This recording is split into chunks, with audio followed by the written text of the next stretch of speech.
Hello. सुनो, जिंदगी एक गुलदस्ता है, इच्छाओं का, अभिव्यक्ति का, समाज के लिए कुछ करने का और उससे भी ज़्यादा स्वयं अपने बारे में सोचने का भी।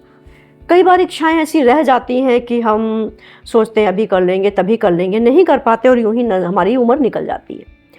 तो हम ऐसे ऐसे गुलदस्ता में अपने ऐसे ऐसे फूलों को, ऐसे ऐसे शख्सियत को इस्तेमाल कर रहे हैं, ला रहे हैं, यहाँ पे सजा रहे हैं उस गुलदस्ते में, जो अपने क्षेत्र में बड़े हुनरमंद हैं और कुछ न कुछ समाज के लिए कर रहे हैं।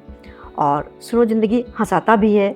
ये कोई ऐसा नहीं है कि बड़े सीरियस हो के आप बैठे हैं और कुछ काम करे जा रहे हैं, नहीं। जब आप 45-50 के हो जाते हैं, आपके पास बहुत टाइम होता है अपनी इच्छाओं को व्यक्त करने का। आप करिए, बिल्कुल निडर निसंकोच होके। तो आज के गुलदस्ता में हमने सजाया है हमारी एक ऐसी जानी मानी शख्सियत जो हमारी फेसबुक की फ्रेंड भी हैं और असम से हैं वो, और बहुत से काम करती हैं। डेज़ी अहमद। डेज़ी अहमद जी, आपका स्वागत है। नमस्ते। आपको भी बहुत बहुत धन्यवाद देती हूँ कि आप मुझे ये लायक समझा कि मैं कुछ अपने बारे में बोलूँ। जी बिल्कुल। तो जानते हैं डेज़ी जी हैं क्या चीज़। डेज़ी आप जैसे कि जान सकते हो उनकी शख्सियत से, और नाम से डेज़ी फ्लावर होता है। तो ये फ्लावर कहाँ कहाँ खुशबू दे रहा है, इसको हम जानते हैं। डेज़ी जी, कोई ऐसी चीज़ बताइए अपनी ज़िंदगी की कि जो आप ना कर पाई हो और अभी करने की आपकी ख्वाहिश बाकी है। ऐसे तो मैं पहली फर्स्ट प्रायोरिटी मेरी फैमिली है, लेकिन उसके सिवा भी मेरे फैमिली से मैं घर, मेरे माँ बाप हो या हस्बैंड के घर से हो, मैं एक चीज़ सीखा हूँ। पहले तो सब लोग खुद के लिए जीते हैं, थोड़ा बहुत अगर टाइम मिले तो दूसरों के लिए जब जाऊँ तो मुस्कुरा दे के जाऊँ। एक बात मैंने यही सीखा हूँ।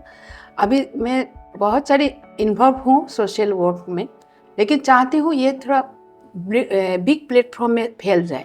मेरे बाद मेरे बेटी करे, मुझे देख के और 2-4 लोग आए, ऐसा करके मेरा वही मेन मोटिव है अभी। ओके। तो समाज के लिए ही क्यों, मतलब ऐसा क्यों सोच है कि हम समाज के लिए कुछ करें? क्या कुछ करना ज़रूरी होता है समाज के लिए? नहीं, ज़रूरी नहीं होता है, क्योंकि मेरे बाद जो मेरे नेक्स्ट जनरेशन है जी, वो अपनाएंगे, उसके बाद वो अपनाएंगे। क्योंकि खुद के लिए सब लोग जीते हैं, कोई दूसरों के लेके जी के देखे, उसमें जो संतुष्टि है, जो फीलिंग्स है, वो शायद बोल के आप एक्सप्रेस नहीं कर सकते, वो सिर्फ फील किया जाता है। वो इतना आत्म संतुष्टि है कि चाहे आप एक लंच डिनर कुछ भी ना करें, लेकिन वो काम करके मैं जब घर आती हूँ पूरा दिन के लिए, मतलब क्या फील होता है वो, मतलब आप ही जान सकते हैं। वही चीज़ है। सही बात है। जैसा कि मेरा क्वेश्चन था कि समाज के लिए कुछ करना ज़रूरी है क्या? यस, 100% नहीं 1000% ज़रूरी है, क्योंकि हम समाज का अंग हैं और समाज के पेड़ पौधे, पशु पक्षी, जैसे मैं हर बार कहती हूँ, सभी के प्रति हमारा कुछ ना कुछ कर्तव्य बनता है। अगर ऐसे ही सारे लोग करेंगे तो वाकई में इंसानियत, जैसे नहीं, जो हमारा दौर इंसानियत का था कभी पहले और फिर से आ जाएगा। और दूसरी बात यह है कि अगर हम नहीं करेंगे तो क्या होगा, धीरे धीरे धीरे करके सब अपने ही बारे में सोचेंगे और हमारा जो ये सोच है एक समाज के बारे में सोचने का, वो ख़त्म हो जाएगा। यानी कि हम पीढ़ियों को दे रहे हैं। अगर हम पेड़ सींच रहे हैं तो हमारे घर का बच्चा सोचता है इस पेड़ को पानी देना है और दूसरा पेड़ लगाना है। अगर हम समाज की सेवा कर रहे हैं, किसी भूखे को खिला रहे हैं, कोई ज़रूरी नहीं है भूखे को खिलाए, अगर कोई दुखी वैसे ही तो 2 मिनट बैठ के उसके सामने कोई शब्द बोले, उसके सर पे हाथ रख दिया, तब भी बहुत बहुत जो है लोगों को खुशी मिलती है। तो पीढ़ियों से ये चलता है।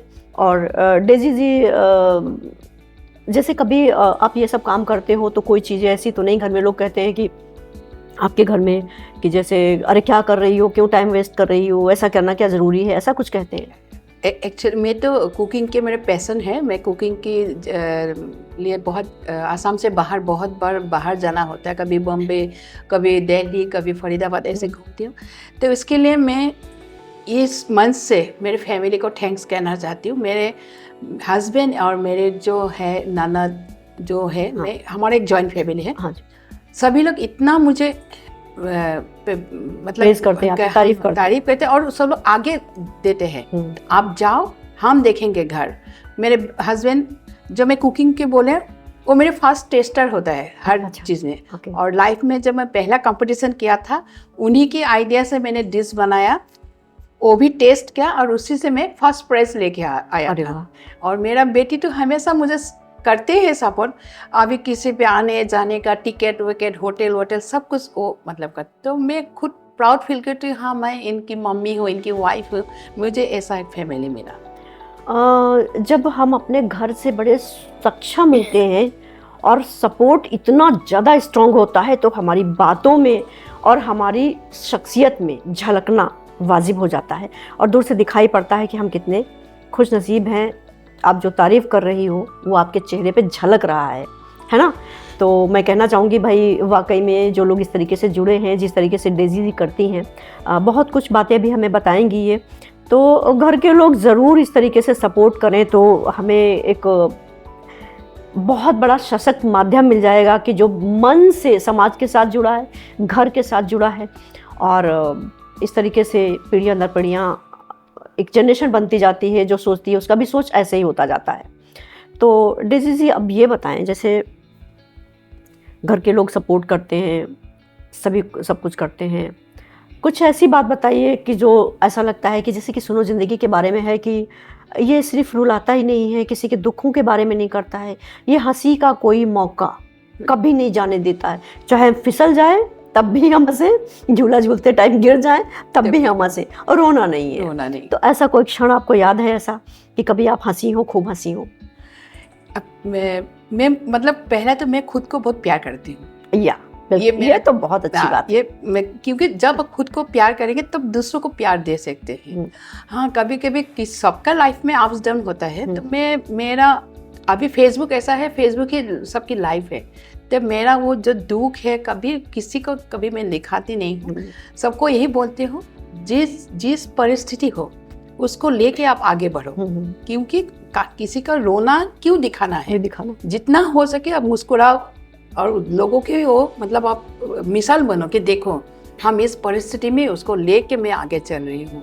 ये मेरा कोशिश रहता है, जो भी मैं करती हूँ, जो भी मैं अभी कर रही हूँ, जितना दिन हो गए। अभी आगे और क्या करने का आपका इरादा है इस क्षेत्र में, सामाजिक क्षेत्र में और कुकिंग के क्षेत्र में, दोनों भी बताइए। तो सामाजिक क्षेत्र में पहले मैं एक एनजीओ के साथ जुड़ी हूँ जिसका नाम है ह्यूमनिज्म। तो उसका हम लोग मेन टारगेट है needy people. Actually needy people जो फुटपाथ में जो बेगर्स लोग हैं, उनकी पहले नीड हम लोग देखते हैं। चारों तरफ हम लोग कभी जैसे ऐसा नहीं कि मैं ऑफिसर की वाइफ हूँ, ये इसका है। जब हम आते हैं ह्यूमनिज्म में, हम तब एक समान हो जाते हैं। कहीं पे चांदा इकट्ठा करना है, किसी के घर में जाना है, तब हम लोग घर घर जाके वो चांदा इकट्ठा करते हैं। जो बेगर्स है, जो नीडी पीपल हैं, उनकी विंटर सीजन में ब्लैंकेट, फिर साल में 2-3 बार उनको खाना प्रोवाइड करना। लास्ट अभी हमें 6 महीने पहले 1000 बेगर को खाना प्रोवाइड किया, एक सब हमारा क्षेत्र में घूम के। फिर जितना बेगर्स बहुत लोग हैं, बहुत फुटपाथ में इतना अच्छा गाना गाते हैं, हम चाहते हैं कि उनको भी एक प्लेटफॉर्म मिले। फिर हम लोग उनको इकट्ठा किया, ट्रेन किया, वेल ड्रेसअप किया, उनका साथ एक स्टेज प्रोग्राम किया। अच्छा, लोगों को बुलाया। ये कहाँ पे किया आपने? हमने असम में ही किया। असम में किया, ओके। कोई भी टिकट सिस्टम नहीं रखा, सब लोग ओपन रखा। सब लोग आओ, उनका गाना सुनो, ताकि आपके शहर में कोई प्रोग्राम हो तो उनको लेके आप थोड़ा उनको उनका भी एंजॉय हो जाएगा। लोग उनको सोचते हैं कि अरे ये तो ऐसा है, गंदा पड़ा हुआ है, उनको शायद यही नहीं लगे कि मैं रोज फुटपाथ पे ही गाते रहूं। तो वो जो उनके चेहरे पे स्माइल हम दे पाए, तो ये हमारे लिए बहुत है। मुझे ऐसा लगता है कि मैंने ये पहली बार ऐसा देखा है और सुना है कि किसी ने इस तरीके से किया हुआ, कि फुटपाथ से उठा के उनको अपने लोगों के बीच में ले जाएं। और ये सही भी बात है, अगर आपने अच्छे से ड्रेसअप कर दिया है तो उनकी भी एक इच्छा होती है कि हम भी इन लोगों के समान बने, इन लोगों के बराबर बने और इन लोगों के बीच में बैठे देखें। अभी तक हमने कभी ये नहीं देखा कि, जैसे ये बात मेरी नज़र में पहली बार आई डिजीज़, जैसा कि आप बता रहे हो, अभी तक हमने कभी ये नहीं देखा। लोग कहते हैं कि खाना दे देते हैं, किसी का बर्थडे है तो चले गए हम और कंबल दे दिए, ये तो बड़ी एक तरीके से सभी लोग करते हैं, हम सभी लोग करीब करीब करते हैं। लेकिन मैंने अभी तक ये नहीं सुना कभी किसी से कि कोई यूं ही जाए किसी के पास और बैठे। कभी कभी लोग खुशी खुशी बैठे होते हैं, लेकिन उनके अंदर बड़ा एक अजीब सा गम होता है। जो देखने वाला इंसान, मेरा जैसा इंसान जो अंदर तक झांकता है, वो समझ जाता है कि इसके अंदर है कोई दुख। जी। है ना। अभी तक मुझे कोई नहीं आया। मैं सोचती हूँ कि आप इतना बड़ा काम करती हो तो आपके साथ मिलके मैं इस चीज़ को थोड़ा-सा आगे ले जाना चाहूँगी कि कभी हम ऐसे ही बैठ के अपने घर के लोगों का, बाहर के लोगों का दुःख सुने। और सबसे बड़ी बात तो है कि बाहर के लोगों को तो कभी-कभी ऐसा होता है कि हम दिखावे में चले जाते हैं कि नहीं हमें ये करना, वो करना। लेकिन जो आपके बगल में बैठा होता है, ठीक है, जी। और वो कितना दुखी है, क्या सोच रहा है, वो चीज़ आप कभी इस चीज़ का अंदाज़ा नहीं लगा पाते हैं। और इस चीज़ पे भी हमें थोड़ा-सा ध्यान देना होगा कि हमारे बगल में बैठा है कोई इंसान, हमारे बगल में खाना भी खा रहा है, हमारे साथ चल भी रहा है, हमारे साथ टीवी भी देख रहा है, लेकिन उसका दिल कहीं से दुखा हुआ है, तो ये एहसास नहीं हो पाता है। और यही रीज़न है कि हमारे यहाँ डिप्रेशन और ये सब चीज़ें, सारी बातें होती, लेकिन इस पे कभी कोई बात ही नहीं होती कि इस आदमी को भी कोई दुःख होगा। अरे नहीं, ये तो बड़ा सक्षम है, इसके पास पैसे हैं, घूम रहा है, हँस रहा है, और क्या चाहिए, अच्छे कपड़े पहनना। लेकिन नहीं, कुछ दुःख ऐसे होते हैं, हो जाते हैं, यहाँ तक लोगों की नज़र नहीं पहुँचती है। ये भी एक चीज़ होनी चाहिए। यूं ही बैठो, कभी अकेले में किसी से पूछो कि और कोई बात तो नहीं है। इसलिए मैंने बोला मैं जॉइंट फैमिली में रहती हूँ अभी तक। बहुत लोग बोलते हैं कि इस जमाने में आप लोग जॉइंट फैमिली, जैसे हम लोग 2 मेरे ननद हैं, 2 देवर हैं, सबके बच्चे लोग, हम लोग अभी तक जहाँ भी गए हैं, जहाँ भी कोई भी ऐसा सेलिब्रेशन नहीं जहाँ विदाउट फैमिली, तो 24-22 मेंबर है हम लोग की। तो इस तरह एक दूसरे की हम लोग हाल चाल, आप इसलिए दुख हो क्या है, शेयर करने से बोलते हैं ना दुख कम होता है। तो वो तो मैं चलती है मेरे साथ, मैं करती रहती हूँ। तो लास्ट पॉइंट पे एक जाती हूँ, जो बोला बेगर्स का जो गाना है, हाल ही में एक कपल, दोनों हस्बैंड वाइफ ब्लाइंड है, लेकिन गाना अच्छा गाते हैं। तो हम लोग का प्रोग्राम देख के असम गवर्नमेंट ने उन लोग को उड़ीसा भेजा है अपने खर्चा से। अरे वाह। वहाँ पे सिंगिंग कॉम्पिटिशन। अरे क्या बात, आपने तो बिल्कुल, मतलब बहुत इतना खुशी हुई, मतलब क्या बोले आपको। और मैं एक ब्लड डोनेशन है, उनके साथ भी काम करती हूँ। अच्छा। हम लोग अभी अवेयरनेस कर रहे हैं कि हो सके तो महीने में एक बार ब्लड जरूर डोनेट किया, ताकि जो लोग नहीं खरीद सकते ब्लड, उनको आप डोनेट कर सकते हो। जो अभी यही हम लोग नया स्कीम है ये हमारी। जी देखिए, जब आप जैसा काम करते हैं तो वो चेहरे पे आना स्वाभाविक है। डीजी जी, मैं कह सकती हूँ, बड़ी गारंटी के साथ कह सकती हूँ कि वाकई में आपके चेहरे पे वो चीज़ झलकती है, आप वैसा काम करते हो। हम लोग मिलते थे, बातें करते थे, सब कुछ था, बट आपका ये पक्ष हमें ज़्यादा नहीं मालूम था। इसीलिए कहते ना कि 2 मिनट अपने करीबी के पास भी बैठना चाहिए। हाँ। और उनसे कुछ पूछना चाहिए। तो अगर मैं आपसे आज ये ना पूछती तो मुझे आपकी इतनी बड़ी खूबसूरती नहीं पता चलती। ये खूबसूरती आपके चेहरे पे है, आपके मन में है, आपके आंखों से झलकती है। एक अच्छा स्ट्रॉन्ग फैमिली और आपके दिल के भाव जो आप करते हो, ये आपके व्यक्तित्व में, आपके कृतित्व में झलकते हैं, जो झलकने चाहिए। आप जैसे हैं, अच्छा लगता है। आप कहीं चले जा रहे हो, लोग आपको पहचानते हैं, अरे अरे अरे करके इस नाम से पहचानते, बहुत अच्छा लगता है। और कुछ करने का जज्बा, मतलब अंदर से लगता है कि नहीं और भी, इससे भी ज़्यादा कुछ करें। बहुत अच्छा आपने करा। और कोई ऐसी आपकी घटना हो जिंदगी की, या कुछ? जैसे मैं बीच में हम लोग 2 बार ओल्ड एज होम में जाते हैं। जी जी। हमारे असम में जो है। जब मैं जाती हूँ अपनी लेडीज को लेके, तो लास्ट 3 इयर्स से मेरे बेटी अभी नौकरी करते हैं जी। पढ़ाई कंप्लीट कर लिया 4 साल पहले, इंजीनियर है वो भी अपना एक टीम बनाया, 15 फ्रेंड है। अच्छा। वो अपना बर्थडे अभी घर में नहीं मनाते हैं। मम्मी, मैं ओल्ड एज होम में जाके उनके साथ एक दिन उनके साथ रहूंगी। अपने घर से कुछ खाना बना के ले जाते हैं। अच्छा। केक ले जाते हैं उनके टाइम। तो ये देख के मुझे बहुत खुशी है। हाँ, मैं कुछ बेटी को दे जा रही हूँ मेरे। अच्छा। ये तो है ही कि जब आप जो करते हो तो आपके बच्चों के, वो सोचते हैं कि माँ ने ऐसा किया है, हमारे पेरेंट्स कर रहे हैं, हमारे पेरेंट्स कर रहे हैं। हाँ, रोज तो बर्थडे हम लोग घर का परिवार दोस्तों से इतना पैसा खर्चा होता है, वो तो हमेशा होता है। लेकिन जो उनके साथ 2 पल बैठते हैं, उनके बातें सुनते हैं, जो ओल्ड एज होम में, जी जी, वो मेरे बेटी ने फील करने लगा है, तो वो मुझे और अच्छा लगा। हाँ, तुम जो कर रहे हो दिल से कर रहे हो। सही बात है, बिल्कुल सही बात है।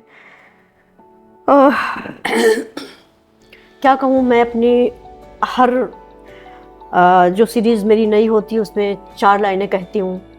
आपके लिए भी 4 लाइनें कहूँगी मैं। और असम से आए हो, इतनी अच्छी हिंदी बोल रहे हो।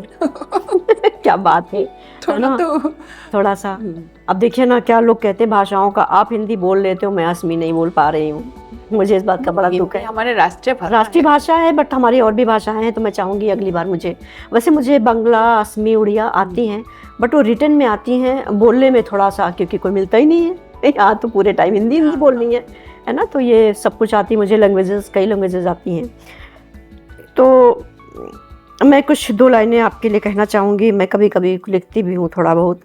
बड़े पैने हैं ये तरकश, बड़े पैने हैं ये तरकश, कहाँ की धार है इनमें। धार होती ना चाकू छुरी पे, तरकश जो तीर होता। बड़े पैने हैं ये तरकश, कहाँ की धार है इनमें, संभाला कैसे है इनको, अभी भी शान है इनमें। बहुत बहुत शुक्रिया। और जाते जाते मैं भी बोलती हूँ, मैं असमी में जब से कॉलेज में था तब से पोएम लिखती हूँ। अच्छा अच्छा अच्छा, हाल ही में हिंदी में भी 2-4 लिखा हूँ, ओके। तो थोड़ा बहुत मतलब है नॉलेज। बिल्कुल बिल्कुल बिल्कुल। आप आपने अभी जो बोला वो तो बहुत बेमिसाल है, जो मेरे लिए बहुत बड़ी बात है, जो आपने Thank मेरे you. लिए ये लिखा है। तो मैं भी किस तरह आपको शुक्रिया अदा करूँ, मतलब अभी नहीं मिल रहा है कोई भी। कुछ कहिए जो भी आता हो आपको। यही बोलूँगी, आप जैसे और 10 निकल आए, इस तरीके से समाज में थोड़ा बहुत खुशियाँ देके जाए, मैं यही चाहती हूँ। और आपकी ये चैनल और आगे बढ़े और लोग जुड़े, सबके मन में यही हो, जो भी हो शुरुआत मुस्कुरा से, मतलब हंसी से करना चाहिए। और हम लोग जाते जाते ये भी दे जाए सबको, जो कुछ करो समाज के लिए, ताकि हम भी किसी के बिल्कुल मन में बसे रहे।